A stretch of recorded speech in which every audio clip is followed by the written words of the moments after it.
অনেক পরিশ্রম করে একটা অনুষ্ঠান করতে হয়।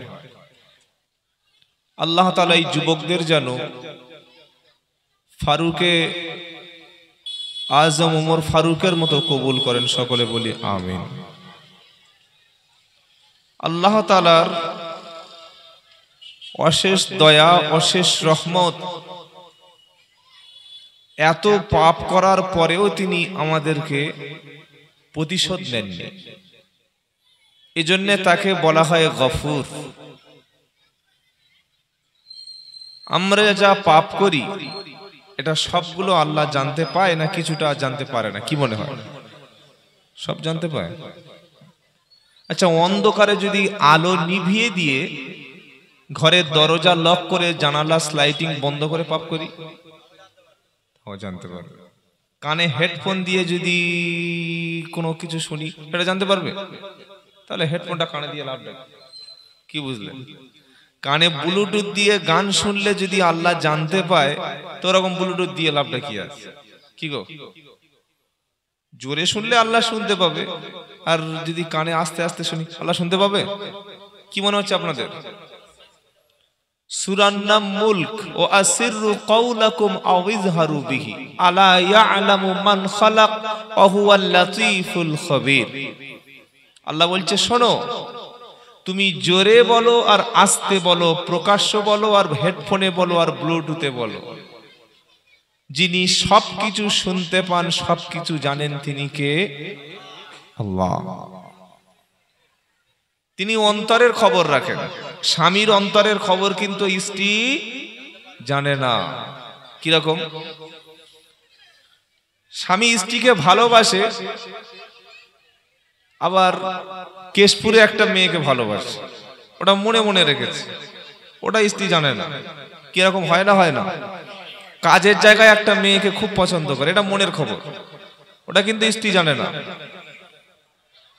অন্তরের খবর যিনি জানেন তিনি হলেন আল্লাহ, অন্তর্যামী, আলিমুম বিদাতিস সুদূর। তো সেই আল্লাহ পাক আমাদেরকে ক্ষমা করেছেন বা করছেন। আমরা এত পাপ করার পরে এমন একজন আল্লাহকে আমরা সৃষ্টিকর্তা হিসাবে পেয়েছি। আগে আল্লাহর দু চারটে পরিচয় শোনেন যে আপনি কার বান্দা। এমন একজন আল্লাহকে আমরা রব হিসাবে, মাবুদ হিসাবে, খালিক হিসাবে, রাজ্জাক হিসাবে পেয়েছি, যে যিনি বান্দাকে মৃত্যু আসার আগ পর্যন্ত ক্ষমা করেন। বলি সুবহানাল্লাহ। যিনি বান্দার দোষটাকে ঢেকে রাখেন। বান্দার দোষকে কে ঢেকে রাখেন? আল্লাহ। তিনি গফুর, তিনি গফফার। তো আল্লাহ পাক আমাদেরকে পৃথিবীতে পাঠিয়েছেন, কুরআন নামক শ্রেষ্ঠ কিতাব আমাদের সামনে দিয়েছেন, আর রসুলকে আমাদের মডেল বা আদর্শ বানিয়েছেন। একদিকে থাকবে আল্লাহর কালাম, কালামুল্লাহ, আর একদিকে থাকবে আল্লাহ রসুলের সুন্নাহ। কি থাকবে বলেন? সুন্নাহ।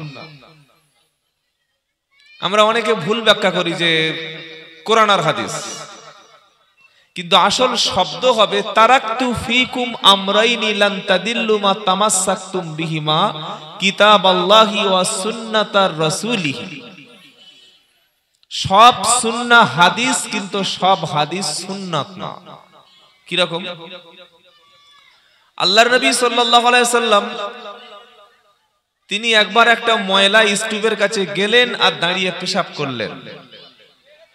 তো আপনি যদি মনে করেন নবী করেছে, হাদিসে আছে, আমিও করব, তাহলে কি হাদিস মানা হলো না নবীর অপমান করা হলো? ওটা হাদিস, কিন্তু ওটা সুন্নাহ না, ওটা ব্যতিক্রম ব্যাপার। তো যাই হোক, আমাদের সামনে হলো দুটি বস্তু আছে, একটা আল্লাহর কিতাব আর একটা প্রিয় রাসূলের সুন্নাহ। আজকের আমি যে বিষয়ে আলোচনা করব, আল্লাহ যদি করান, তবে আমার সব দিক থেকে আমি কম এবং ছোট, দুর্বল, বয়সের দিক থেকে, ইলমের দিক থেকে, যোগ্যতার দিক থেকে, আর আমার চেহারার দিক থেকে একেবারেই দুর্বল। সুবহানাকা লা ইলমা লানা ইল্লা মা আল্লামতানা। যদি আল্লাহ পাক আমাকে দয়া করে কিছু বলতে দেন, কিছু বলান, আল্লাহ জ্ঞান দান করেন, আমি বলবো। বলুন ইনশাআল্লাহ। আজকের আলোচনার বিষয়টা বলে দিচ্ছি। আজকের আলোচনার বিষয় হচ্ছে আল্লাহর জিকির বা আল্লাহর স্মরণ। কি বললাম? আল্লাহর জিকির বা আল্লাহর স্মরণ। কিভাবে জিকির করতে হয়, কেমন জিকির করলে আল্লাহর কাছাকাছি যাওয়া যায়, জিকিরের সুন্নাত তরিকাটা কেমন হবে, এইগুলো আজকের আলোচনা করব কুরআন এবং সুন্নাহকে সামনে রেখে ইনশাআল্লাহ। জিকির শব্দটা হচ্ছে কুরআনের শব্দ। দাল কাফ র, আরবিতে জাল আছে, আবার জত আছে, আবার জা আছে, আবার জিম আছে। আপনি যদি বাংলা পড়ে কোরআন শরীফ পড়েন, আমি এটা সব জায়গায় বলি, বাংলা শিখে যদি বাংলা দেখে দেখে কোরআন শরীফ পড়েন তো আপনার নামাজ হবে না। বলে কি রকম? তাহলে কি বাংলা নামাজ শিক্ষা ভুল? আরবির উচ্চারণ কখনো বাংলা দিয়ে হয় না। যেমন আপনি পড়লেন সুবহানা রাব্বিয়াল আযীম, এটা কখন পড়ে বাবা? খাওয়ার শেষে, তাই তো? কখন? নামাজে রুকুতে যাওয়ার পরে মিনিমাম বলতে হয় 3 বার, আর ম্যাক্সিমাম যত খুশি বলা যায়। সুবহানা রাব্বিয়াল আযীম বলেন, সুবহানা রাব্বিয়াল আযীম। এই যে আযীম বললেন, ওখানে জিম হতে পারে, জা হতে পারে, জ হতে পারে, লাল হতে পারে। তাহলে আপনাকে জানতে হবে যে ওখানে কোনটা আছে। ওখানে আছে র, ত, র। একটাই যদি ভুল হয়ে যায় না, ওই সারা জীবন সুবহানা রাব্বিয়াল আযীম ওই সব শেষ হয়ে গেল। কতটা ডিফিকাল্ট ব্যাপার। এই জন্য আলেমের কাছে বসে দিন শিক্ষা নেবেন। আপনি ইউটিউব থেকে বক্তব্য শুনুন, অসুবিধা নাই, জ্ঞান বাড়বে। কিন্তু ইলম নেওয়ার ক্ষেত্রে, কিছু শেখার ক্ষেত্রে যেন কাজ করবেন না। একটা ছেলে বললে আমি নার্সিং হোমে 22,000 টাকা কেন দেবো, আমার বিবির সিজার আমি নিজেই করবো, ইউটিউব দেখে দেখে। বাচ্চাটা মারাই গেল, এই 6 মাস আগে খবর দিয়েছিল, আপনি অনেক হয়তো পড়েননি মনে হয়। ও বললে আমার স্ত্রীর বাচ্চাটা আমি নিজেই ডেলিভারি করবো, পারবে? আরে বলছেন না কেন? এক্সপার্ট হতে হবে, আপনাকে ট্রেনিং নিতে হবে। একজন বললো দেখি ইউটিউবে তো গাড়ি ড্রাইভিং শেখায়, কি করে শেখায় না? শেখায় না, সবকিছু শেখানো হয়। ও জন্ম দেওয়া, জন্ম হওয়া, মৃত্যু সবকিছু ইউটিউবে এখন শেখানো হয়, সবকিছু, জন্ম থেকে মৃত্যু সব। তো বললে আমি গাড়ির ড্রাইভিংটা ইউটিউব দেখে দেখে শিখবো। এখন সামনে ইউটিউব দেখে কোনটা ক্লাস, কোনটা গিয়ার, কোনটা রেয়ার গিয়ার, কি গো কোনটা স্টিয়ারিং, কি কাজ, এই করতে করতে একদম মেরেছে একটা পোস্টে ধাক্কা, ব্যাস সঙ্গে সঙ্গে শেখা হয়ে গেছে। আপনাকে ট্রেনিং নিতে হবে কার কাছ থেকে? যিনি গাড়ি ড্রাইভ করতে পারেন, এক্সপার্ট, তার কাছ থেকে। এখন আমরা যে ইসলাম শিখবো, ইসলাম জানবো, এটা কাদের কাছ থেকে? কোরআনের কাছে জিজ্ঞাসা করুন না। আল্লাহ বলে দাও, আল্লাহ আপনি বলুন যে আমরা দ্বীন শিখবো, ইসলাম শিখবো, কার কাছ থেকে? এবার আল্লাহ বলছেন ফাসআলু আহলাদ যিকরি ইন কুনতুম লা তা'লামুন। আল্লাহ বলছেন তাদের প্রশ্ন করো, তাদেরকে জিজ্ঞাসা করো। কাদের কাছ থেকে? যাদেরকে আমি আল্লাহ জ্ঞান দিয়েছি, যারা জ্ঞানী, যারা আহলে যিকরি, যাদের কাছে কুরআন সুন্নাহর জ্ঞান আছে, তাদের কাছ থেকে তোমরা জিজ্ঞাসা করে শিক্ষা নাও। বলি সুবহানাল্লাহ। ডাক্তারের কাছ থেকে তো আত্মাইয়াত শিখলে পাওয়া যাবে না? পাওয়া যাবে? আরে বলছেন না কেন? ইঞ্জিনিয়ারের কাছে যদি আপনি বলেন যে আমার একটা ট্যাবলেট দিয়ে দিন, ও এমন ট্যাবলেট দেবে আপনার মৃত্যু হয়ে যেতে পারে। যার ডিপার্টমেন্ট তার কাছে। তো এই যে বললাম সুবহানা রাব্বিয়াল আযীম, আযীম শব্দের অর্থ হচ্ছে মহান, তার চাইতে বড় আর কেউ নাই। আযীম শব্দ কোরআনে নবী সম্পর্কে ব্যবহার হয়েছে। ওয়া ইন্নাকা লাআলা খুলুকিন আযীম। এটা 29 পারা সূরা কলামের মধ্যে আল্লাহ বলছেন নিশ্চয়ই আপনি সুমহান চরিত্রের উপরে প্রতিষ্ঠিত। আল্লাহ নবীকে বলছেন, বলুন সুবহানাল্লাহ। তো তো নামাজে বললাম সুবহান রাব্বিয়াল আযীম, ওই যাতের জায়গায় যদি আপনি জয়ের জায়গায় যদি আপনি বলেন যাত, কিংবা যদি বলেন জিম, অর্থটা উল্টে গেল। তাহলে কি শুনলাম? এতক্ষণ আলোচনার সারমর্ম হলো আপনার নামাজটা কবুল হওয়ার কারণে কোন যোগ্য আলেমের কাছ থেকে কুরআনটা মশক করবেন। বলুন ইনশাআল্লাহ। আপনি মুখস্থ করুন, কিন্তু নামাজ পড়ার ক্ষেত্রে যে নামাজের সূরাগুলো পড়তে হয় এগুলো হাক্কানি আলেম ওলামাদের কাছ থেকে, ইমাম সাহেবের কাছ থেকে বসে শিখে নেবেন। সকলে ইনশাআল্লাহ বলি। আমি শোনাচ্ছিলাম জিকির। জিকির কাকে বলে? জিকির মানে হলো আল্লাহর স্মরণ। জিকির মানে কি? আল্লাহর স্মরণ। জাল কাফ র, জিকির। জিকিরের অর্থ কোরআনে আছে, আমি যতটুকু পেয়েছি, আরো অনেক ওলামারা অনেক বেশি অর্থ করেছেন, আমার ছোট্ট জ্ঞানে 5টা। এক, জিকিরের একটা অর্থ হলো কোরআন। 2, জিকিরের একটা অর্থ হলো উপদেশ। 3, জিকিরের একটা অর্থ হলো নামাজ। 4, জিকিরের একটা অর্থ হলো আল্লাহর আইন। 5, জিকিরের একটা অর্থ হলো আল্লাহর স্মরণ। কটা বললাম? কথা বলছেন না যে? হ্যাঁ, কথা বলতে হবে, তবে কিছু নিতে পারবে। আর যদি বাঁচা বক্তব্য করে দিই, টান দিয়ে একদম মাথা মাথা টেনে ঘেমে ঘেমে, কি লাভটা হলো? আমরা তো এটাই পছন্দ করি, মায়েরা ওটাই শুনতে পছন্দ করে, যে গলা যদি ভালো থাকে, কি বলছে দেখার দরকার নাই, চালিয়ে যাচ্ছে। খাজা বাবা রহমতুল্লাহ আলাইহি আনা সাগরের পানি একেবারে সব বদনার লোটার মধ্যে ভরিয়ে দিল। আর মেয়েরা বলছে খুব দারুণ বক্তব্য। মেয়েরা বললে হবে না, ছেলেরা বললে হবে না। আপনার বক্তব্য শুনে জ্ঞানী সমাজ, শিক্ষিত সমাজ কি বলছে সেটা আপনাকে ভাবতে হবে।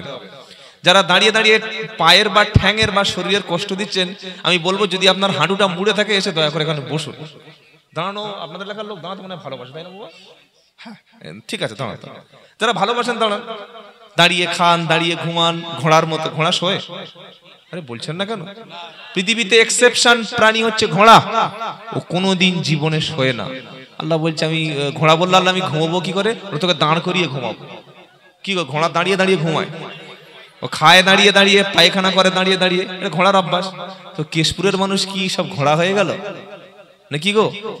যাই হোক, আল্লাহ আমাদের হেফাজত করুক সকলে বলে আমি। ভাই বসুন, এখানে না ভালো লাগে ওখানে বসুন, তা না হলে ওই বাংলাদেশের পীর সাহেব জিকির করে বাঁশে উঠেই যান, কোনো অসুবিধা নেই, মানে বসুন আপনি। তো কি শোনাচ্ছিলাম? জিকিরের অর্থ হচ্ছে 5টা। কটা? 5টি। আর জিকির করবেন 4টি শব্দ দিয়ে, হাদিস মুসলিম শরীফের। এটা একটু পরে বলছি। জিকিরের অর্থ কটা, কি দিয়ে জিকির করবেন, আর জিকিরের তরিকাটা কি, মোটামুটি এটা শোনেন। আমি প্রথমে বলেছি জিকিরের অর্থ হলো না কোরআন। কি বলেছি বাবা? জিকিরের অর্থ হলো কোরআন। অনেকে মনে করে আল্লাহ আল্লাহ আল্লাহ আল্লাহ আল্লাহ আল্লাহ আল্লাহ আল্লাহ আল্লাহ আল্লাহ, এরকম জিকির অনেক পীর সাহেবের দরবারে হয়। হেসো না, কি গো? অনেক পীর সাহেব বলছে এরকম করলে কল পরিষ্কার হয়। ভালো। জিকিরের অর্থ হলো কোরআন। 5টা অর্থ। 1, কোরআন।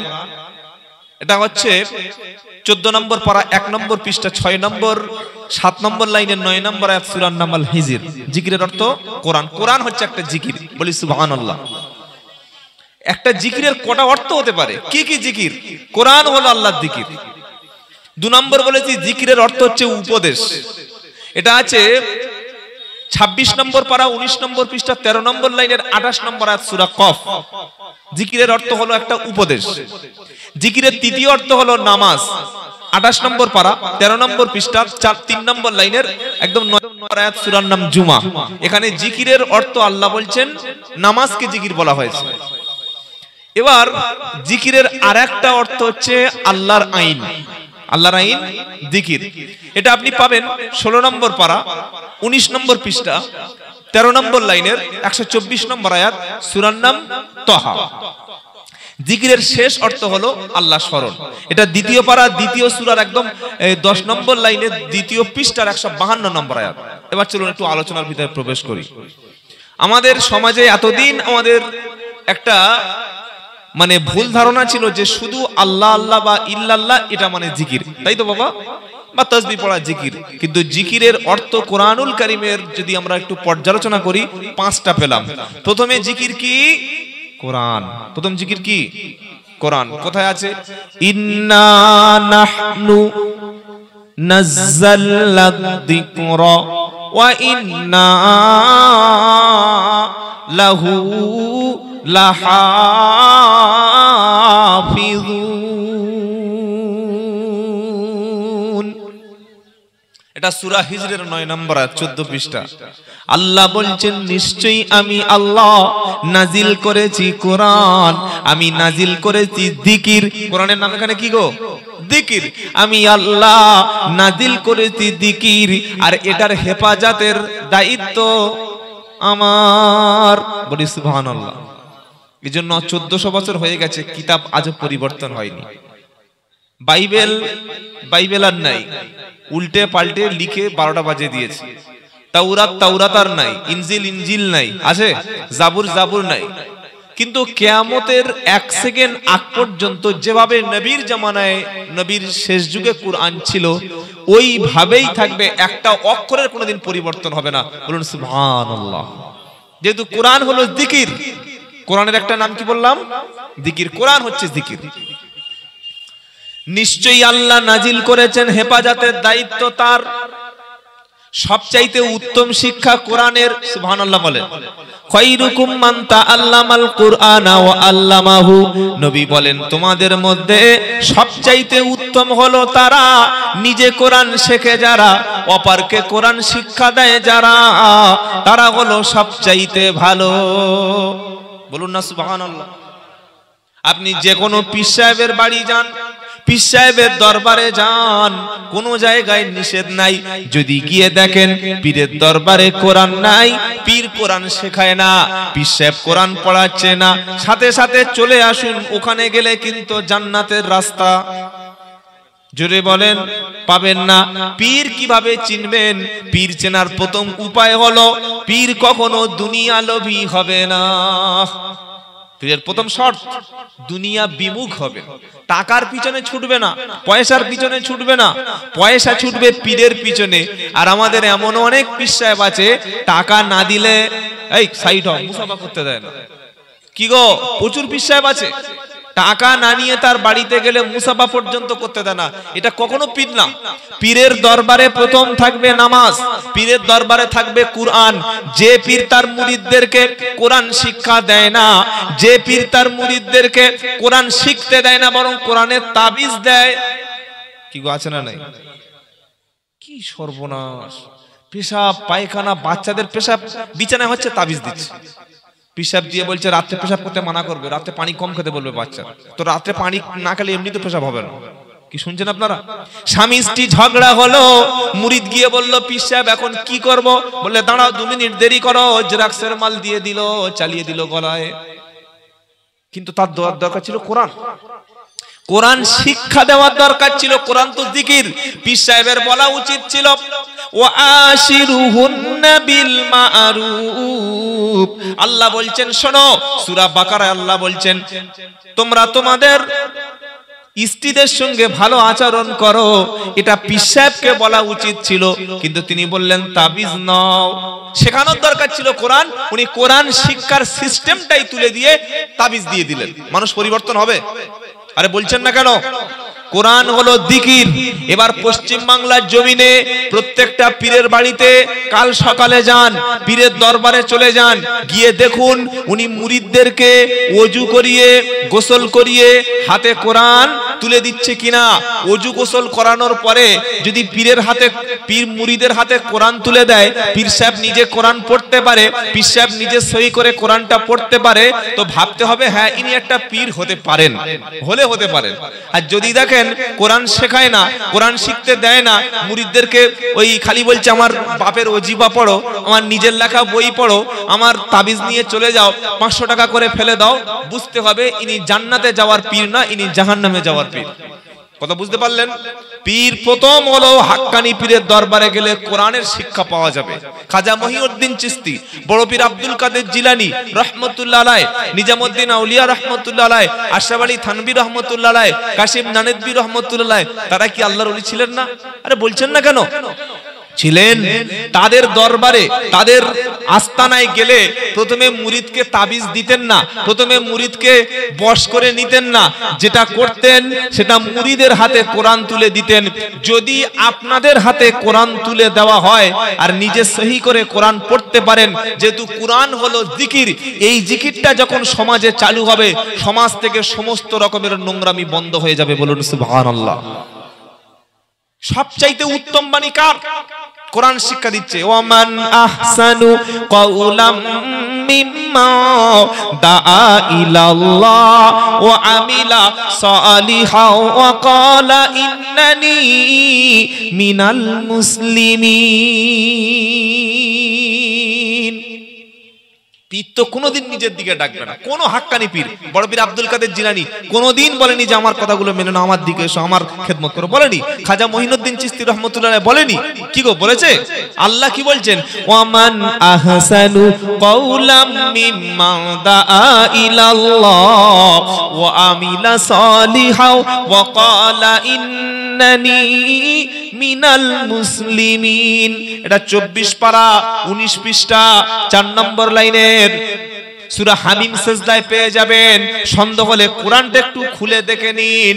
আল্লাহ পাক শোনাচ্ছে তার চাইতে উত্তম বাণী, উত্তম কথা আর কার হতে পারে যে ব্যক্তি আল্লাহর দিকে দাওয়াত দেয়। বলি সুবহানাল্লাহ। দাওয়াত আল্লাহর দিকে হবে, কোনো আস্তানার দিকে নয়, কোনো দরবারের দিকে নয়, কোনো ঠেক নয়, কোনো কিছুই নাই। চলো মসজিদে চলো। পীর প্রথম কি বলবেন? আরে বলছেন না কেন? হাক্কানি পীর প্রথমে বলবেন চলো মসজিদে যাই। আজ মুসলমান দেখতে পাচ্ছি এখনো অনেক মুসলমান কিছু হলেই মাজারে চলে যায়। মুসলমানের সম্পর্ক থাকবে মসজিদ, মাদ্রাসা, আলেমদের সঙ্গে, বইয়ের সঙ্গে, শিক্ষার সঙ্গে। আর কিছু মুসলমান আছে বিপদ হলেই চলে যায় মাজারের কাছে। কি আছে না নাই? তো আল্লাহ বলছেন তার চাইতে উত্তম আর কে যে আল্লাহর দিকে ডাকে, মাজারের দিকে ডাকে না, কবরের দিকে ডাকে না, বাবার দিকে ডাকে না। কোন আলেম আজ পর্যন্ত হাক্কানি আলেম দেখাতে পারবেন যে বলেছে আমার কথা শোনো, আমার বাপের কথা শোনো? এটা বলেনি। ওলামায়ে হাক্কানি, ওলামায়ে দেওবন্দ একটাই কথা সব সময় বলে, আল্লাহর দিকে, রাসূলের দিকে চলে যাও। এটাই হচ্ছে পূর্ণাঙ্গ দ্বীন এবং ইসলাম। বলুন সুবহানাল্লাহ। তো আল্লাহ পাক শোনাচ্ছে তাই, ওয়ামান আহসানু কাওলাম মিম্মান দাআ ইলাল্লাহ।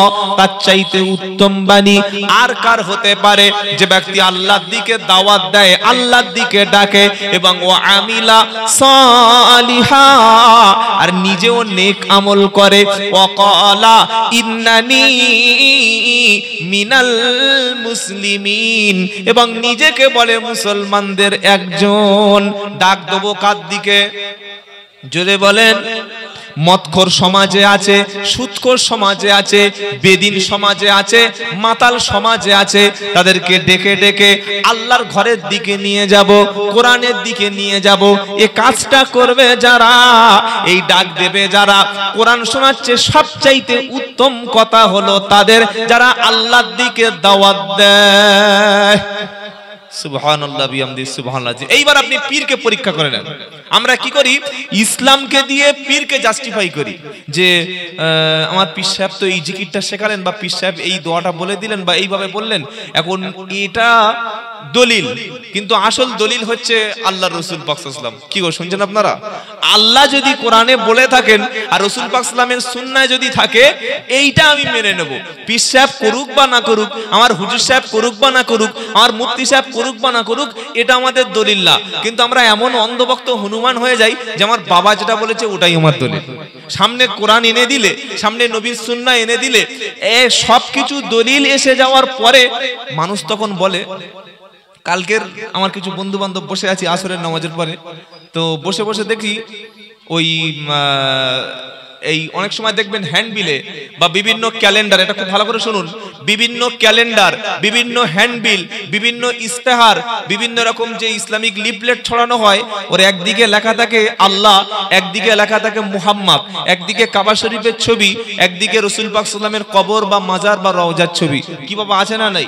উপরে লেখা থাকে বিসমিল্লাহির রহমানির রহিম।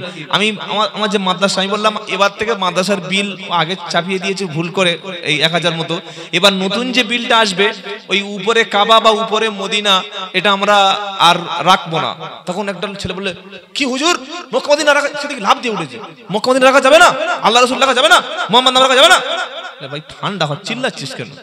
চিল্লায় কারা? কারা চিল্লায়? অভদ্র, অশিক্ষিত, ইলিটারেট, জাহিল, এরাই চিল্লায়। যারা জ্ঞানী মানুষ, শিক্ষিত, কোন চিল্লায়? কথা বলে না।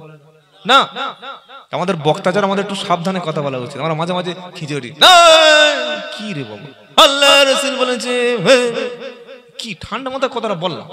দেখবেন যারা হকার তারা চিল্লায় টেনে উঠে। দোকানে 10 টাকার কলম এরকম ওই প্লাস্টিকের মধ্যে ঝুলিয়ে আছে, এই পেনটা কত? 10 টাকা। এই পেনটা কত? জেল পেন 5 টাকা। এটা কত? 25 টাকা। নিবি নে, তা না বলে বাইরে যা। আর ওই হকার মার্কা যারা, ওরা 3 টাকার কলম টেনে ঠুকছে, মারাত্মক কলম টেনে এমন জোরে ঠুকবে না, লোক দেখে বলবি শালা মারাত্মক মাল, কিন্তু কলমটা ভালো নয়। কি বললেন? হকার কোম্পানির বক্তা যারা তারা চিল্লায়, আর হকার কোম্পানির যারা মুরিদ তারা ওরকম চিল্লায়। কিন্তু যারা প্রকৃত জ্ঞানী ব্যক্তি তারা কোনোদিন চিল্লা ফাল্লা করে না, তারা ওই আস্তে আস্তেই শোনে, আস্তে আস্তেই কথা বলে। শুনলেন? আমি বললাম ভাই চিল্লাস না। আমি বলেছি কোনো হ্যান্ডবিলে, কোনো ক্যালেন্ডারে, কোনো ইস্তাহারের উপরে 786 হোক, আল্লাহ বা মুহাম্মদ হোক বা বিসমিল্লাহ হোক, এইগুলো লিখবে না। এটা কারণ আছে। আপনি একজনকে হাতে বিল ধরিয়ে দিলেন, আপনি একজনের হাতে একটা ইস্তেহার ধরিয়ে দিলেন, কে কে আসছে মুখ বক্তা উমুক উমুক বা ক্যালেন্ডার এই বা দেখে ওটাকে নিয়ে ও চুমুখে আর ওই একদম ওই আসমানে রেখে দেবে, তাই তো নাকি? ফেলে না, ফেলে না, নর্দমায় ফেলছে। সেখানে কুকুরও পেশাব করছে, মুসলমান পেশাব করছে, অমুসলিম পেশাব করছে। তার মানে আমি যদি ওই ছবিটা, ওই আল্লাহটা, ওই রসুল শব্দ ব্যবহার না করতাম, তাহলে রসুলের অপমান হতো না। এজন্য ইসলামে কোনো ছবি, কোনো ফটো, কোনো মূর্তি নেই। বলুন সুবহানাল্লাহ। অনেক ভণ্ড পীরেরা বলে এটা আমাদের বড় পীরের ছবি, এটা খাজা বাবার ছবি, এটা বিশ্বনবীর চুল মোবারক, বলে না? আরে বলছেন না কেন? সবুজ পাকড়ি এনে বলছে বিশ্বনবীর পাকড়ি মোবারক, বিশ্বনবীর লাঠি মোবারক। আবার দেখবেন অনেক কবরের উপরে সবুজ চাদর মানে দিয়ে ছবি ছেড়ে বলছে এটা হাজা মোহাম্মদ নবী মুহাম্মদ সাল্লাল্লাহু আলাইহি ওয়াসাল্লামের এটা কবর। মুহাম্মদ সাল্লাল্লাহু কবর কোথা পেলে? বলে না এটা গোপন থেকে তুলেছে। এগুলো বিশ্বাস করবেন। আবার বলছে এগুলো শেয়ার করুন, এগুলো আমিন কেউ না লিখে যাবেন না। এসব ভুয়ো কথাবার্তা। আল্লাহ রসুলের পাগড়ি, নবীর জুব্বা মোবারক যদি থাকে তো মদিনায় থাকার কথা, মক্কায় থাকার কথা। কোথাও পাওয়া গেল না, এই ভারতবর্ষে চলে এসেছে। এগুলো ভণ্ডামি ছাড়া আর কিছু নয়। বিশ্বাস করবেন না, এগুলো মনে থাকবে ইনশাআল্লাহ। তো যেটা শোনাচ্ছিলাম, কোন হ্যান্ডবিল, কোন ইস্তেহারের উপরে এই যে লিখে দিয়েছেন আল্লাহ বা মুহাম্মদ, আপনি মনে করছেন সম্মান বাড়ছে, কিন্তু ওটা পেশাব পায়খানার উপরে, ড্রেনের উপরে যখন পড়ে যাচ্ছে, লোক পা দিয়ে মারাচ্ছে, আল্লাহ রসুলের অপমান হলো না? হলো না? বলছেন না কেন? হলো। সেজন্য আমরা এই বিষয়গুলো একটু সাবধানে যেন থাকি। কি শোনাচ্ছিলাম? আল্লাহর কাছে সবচাইতে উত্তম কথা কার? যে আল্লাহর দিকে দাওয়াত দেয়, দাঈ ইলাহি বেনে যায়। বলি সুবহানাল্লাহি ওয়া বিহামদিহি সুবহানাল্লাহিল আযীম। আল্লাহ পাক জিকিরের প্রথম শব্দ বলেছেন কোরআন। আপনি এবার পরীক্ষা করে দেখুন আপনি কোরআন পড়তে পারেন কিনা। যদি না পারেন শিখবো, সকলে ইনশাআল্লাহ বলেন। কোরআন কতদিন বয়স পর্যন্ত শেখা যায়? কি গো? মৃত্যুর আগ পর্যন্ত। অনেক মানুষ বলে কোরআন শিক্ষা করা কঠিন। আল্লাহ সূরা কমরে বলছেন 4 বার, ওয়ালাকাদ ইয়াসসারনাল কুরআনা লিযিকির ফাহাল মিন মুদ্দাকির। 4 বার আল্লাহ উত্তর দিচ্ছেন। আল্লাহ বলছে শোনো, কোরআন শিক্ষা করা সহজ, কোরআন পড়া সহজ, কোরআন গবেষণা করা সহজ। কে আছো এসো কোরআন থেকে শিক্ষা গ্রহণ করবে। সুবহানাল্লাহ বিহামদিহি সুবহানাল্লাহ আযীম। আজকের বিশ্বের জমিনে খ্রিস্টানরা, ইহুদিরা, অন্যান্য ধর্মের মানুষরা বিজ্ঞান নিয়ে গবেষণা করে তারা চাঁদে যাচ্ছে, রকেট বানাচ্ছে, বিভিন্ন রকমের পরমাণু আবিষ্কার করছে, আর আমরা মুসলমান থেকে বসে বসে ছোট ছোট বিষয় ঝগড়া করছি। কি আছে না নাই? ছোট্ট ছোট্ট বিষয় নিয়ে ঝগড়া করছি। তাই কবি কাজী নজরুল ইসলাম বলেছিলেন জানেন, বিশ্ব যখন আগিয়ে চলে আমরা তখন পিছে, বিবি তালাকের ফতুয়া খুঁজি কুরআন হাদিস চষে। বিশ্ব যখন আগিয়ে চলে আমরা তখন পিছে, বিবি তালাকের ফতুয়া খুঁজি কুরআন হাদিস চষে হানাফি শাফি হাম্বলি মালিকি মেটেনি তখন গোল হানাফি শাফি হাম্বলি মালিকি ওহাবি মেটেনি তখন গোল গোল মানে গন্ডগোল ওই চলেই যাচ্ছে হাজার হাজার বছর দূর থেকে আর আজরাইল এসে বলল এবার তলপি তালপা তোল আজরাইল এসে বলল এবার তলপি তালপা তোল চল খুব হয়েছে এবার চল আসল ঘরে চল ছোট ছোট বিষয় লড়াই করবেন না ছোট ছোট বিষয় লড়াই ভুলে যান আমরা সকলে কোরআন শিখবো বলি ইনশাআল্লাহ পশ্চিম বাংলার জমিনে কেশপুরের মুসলমান শুনে রাখো এমনও মসজিদ রয়েছে যে মসজিদে কোরআন শিক্ষা করার কোনো ব্যবস্থা নেই ইমাম কেন রেখেছেন একটা ড্রাইভারকে মসজিদে রেখে দিন ইমামকে দিয়ে যদি কোরআন শিখিয়ে নিতে না পারেন ইমামের দ্বারায় যদি মসজিদের বাচ্চাদের মক্তব না চালায় তো ইমামের পিছনে আমার নামাজটা হয় লাভটা কি আছে কি শুনছেন আপনারা এর পিছনে সবচাইতে বড় দায়ী হচ্ছে জালিম কমিটি তারা ৬০০০ টাকা ৫০০০ টাকা ৮০০০ টাকা ইমামকে বেতন দিচ্ছে তা সেই মানুষটা কিভাবে খেদমত করতে পারে